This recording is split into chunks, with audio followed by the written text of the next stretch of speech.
The higher you climb, the fewer people are with you. Because greatness isn't built in group chats.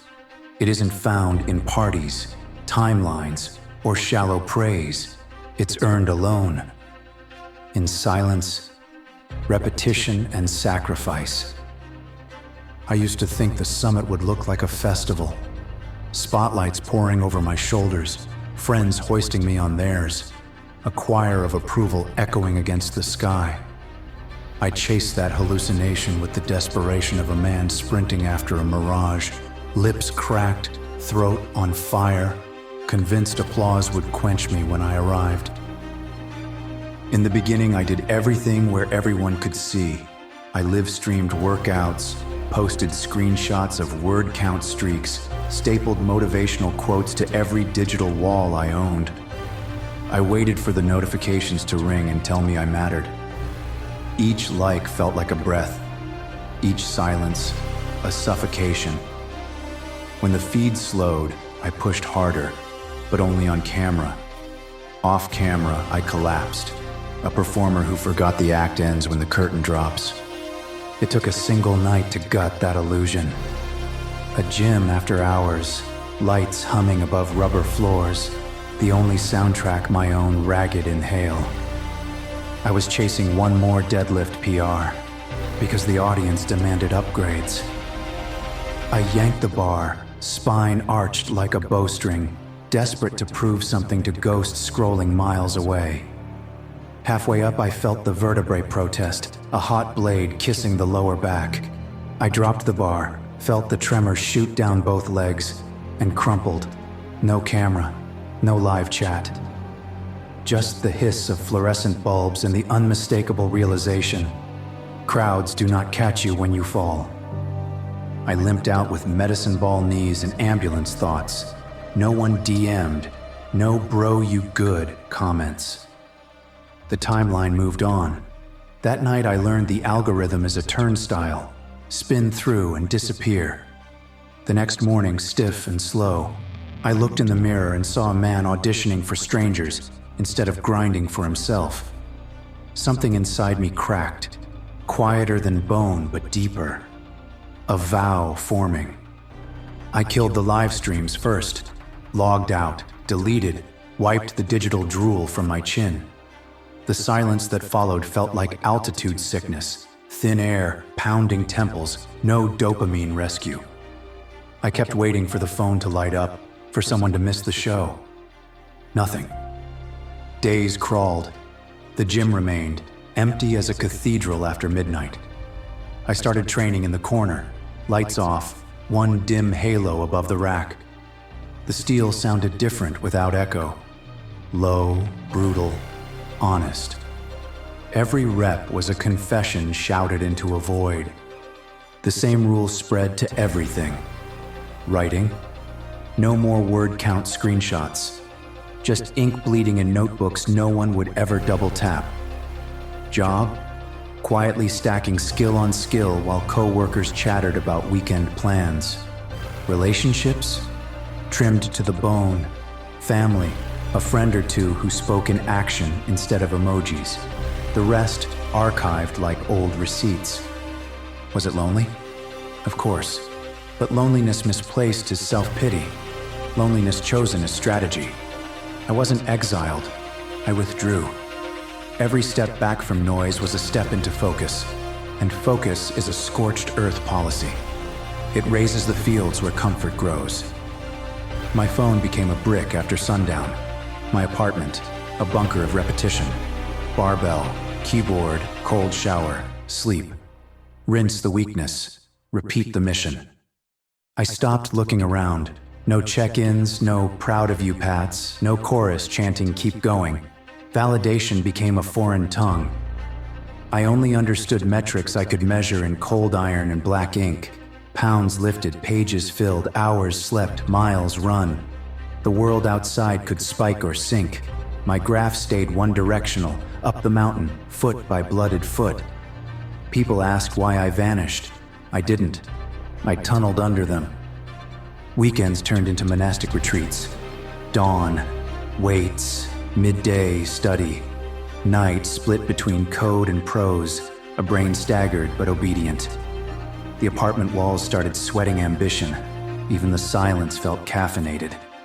Friends invited me out, but the RSVP was stamped with a life sentence. Greatness isn't a show, it's a sentence. And I'm doing time. The path narrowed as I climbed. Conversations thinned. Common ground eroded. You can't gossip about office drama when your mind is soldered to a dream. You can't laugh at sitcom reruns when your sleep window is locked at 9 p.m. The higher I went, the colder the air, the fewer the handrails. Sometimes a voice inside begged for company. I answered with another set, another chapter, another mile. Not because I enjoyed the ache, but because the ache paid in dividends comfort could never match. Focus pushes everyone else away. It's not a flex, it's physics.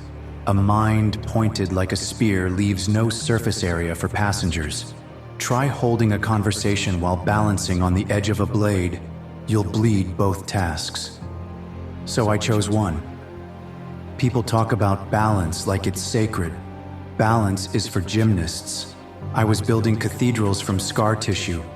Growth repels comfort. I felt it each time the alarm ripped me out of REM at 4:45, each time the stairwell lights flickered and my quads begged for mercy on the 12th flight.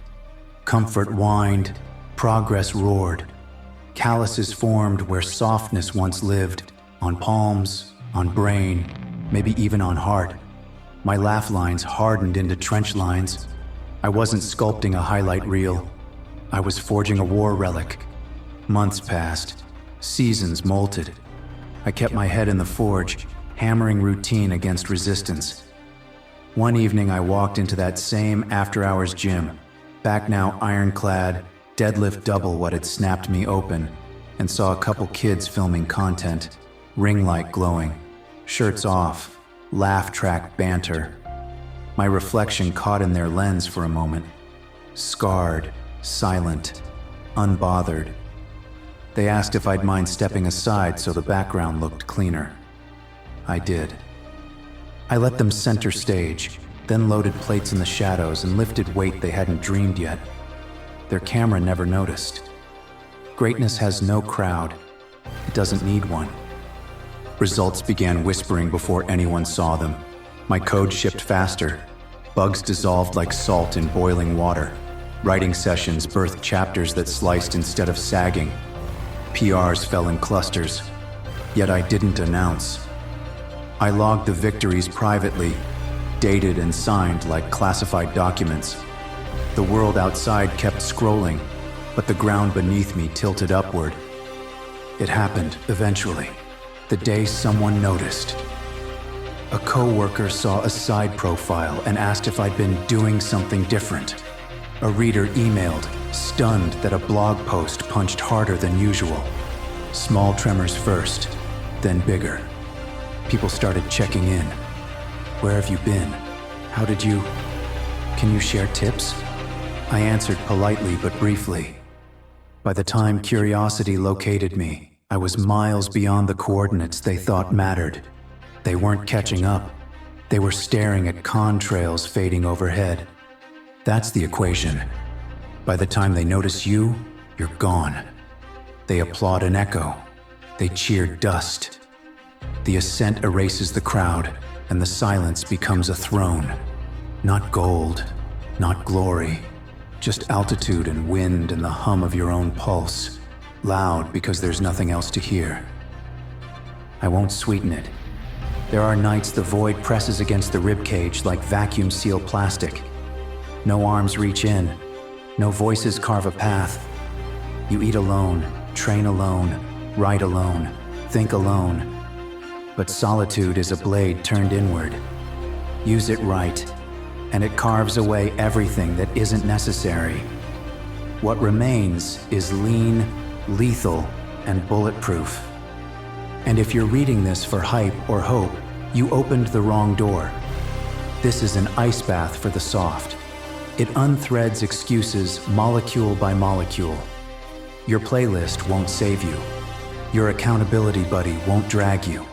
It's you, a clock, and the blunt arithmetic of repetition. Think you're grinding? Count the hours no one sees. Think you're disciplined? Track the seconds between urge and action. The sport is silence. The score is sacrifice. Stop fantasizing about supporters. Stop inviting doubters to previews. Stop waiting for the world to get it. The world is busy entertaining itself into mediocrity. Let it. You have iron to bend. Because here's the cold truth, carved in the mountain's face, readable only where the air tastes like knives. If you're trying to be great and you're surrounded, you're not locked in. You're performing. Real greatness has no crowd, because by the time they notice you, you're already gone.